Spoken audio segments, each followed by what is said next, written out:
I'm giving you a good long look at this. RBF, that's what they call it, right? Resting bitch face. And as it turns out, I happen to have it. I have RBF.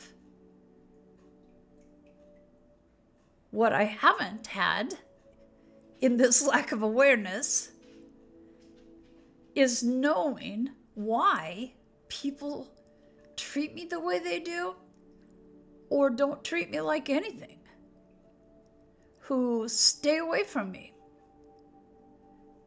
Until I realized I had this resting bitch face and did a little thinking on it, I just assumed there's something wrong with me. I don't know why. I just put people off. As to why we have this, pretty sure babies aren't born with that resting bitch face when they come down the chute. We develop it. And in my case, and I am willing to bet in the case of many, we develop it to protect ourselves. And then it just becomes such a habit that we don't even realize it's protection, let alone there. I mean,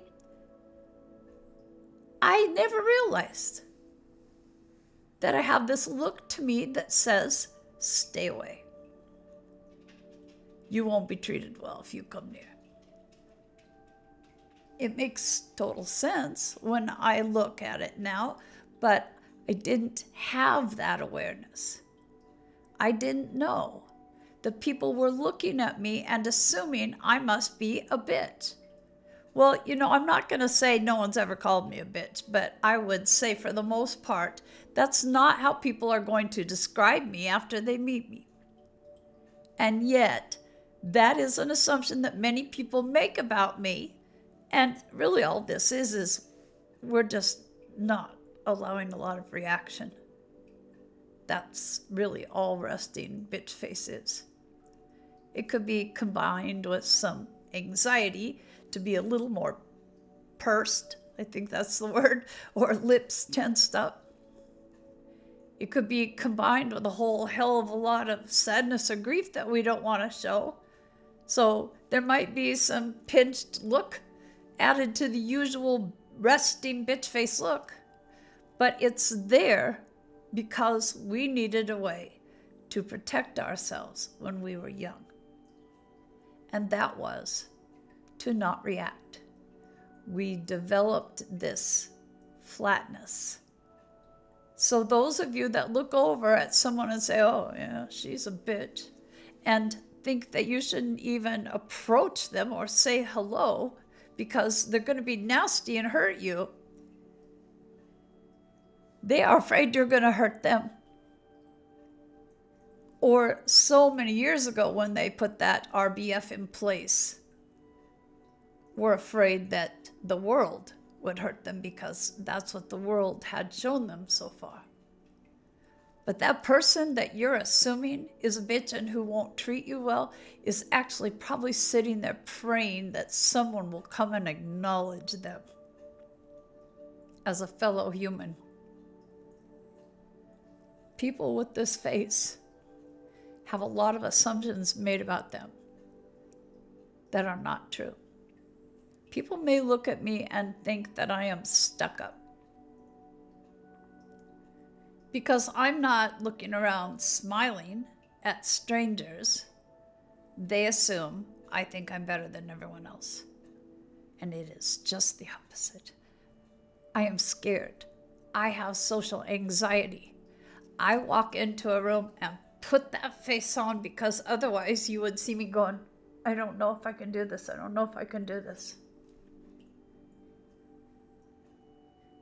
People wear masks to protect themselves. This face is here to stay, apparently, unless I suddenly can become aware of it and try to shoot a smile in there somewhere. We are scared, a lot of us that have this face, but we don't want to share that with you because if we share that vulnerability with you, that just makes us even easier prey, doesn't it? I mean, if I could tell my twin flame anything at this point, it probably would be, it's not really mine. That RBF, it's not really mine. It doesn't mean I don't care. It doesn't mean that I don't miss you. It doesn't mean that I'm not falling apart. I mean, I wish I could tell them all of that. But instead, I get the resting bitch face. And no one knows that I hurt. You know, those of us with the RBF, we need to work on this. We need to become more aware, when it's happening and see how we can adjust it. Because, you know, awareness is the most important step in healing this stuff. But those of you who make assumptions about who that person is behind that face that isn't showing reactions, need to maybe rethink that. Because chances are the one you're thinking is snobbish is just cringing with the feeling of being rejected again, passed over, not seen. You know, the one that you think is seeing herself as too much of a woman for you is worrying about whether she's enough for you. She's no different than you. She just had to get really good acting skills when she was young. I don't know why it felt so important to share this tonight, but it just felt really important.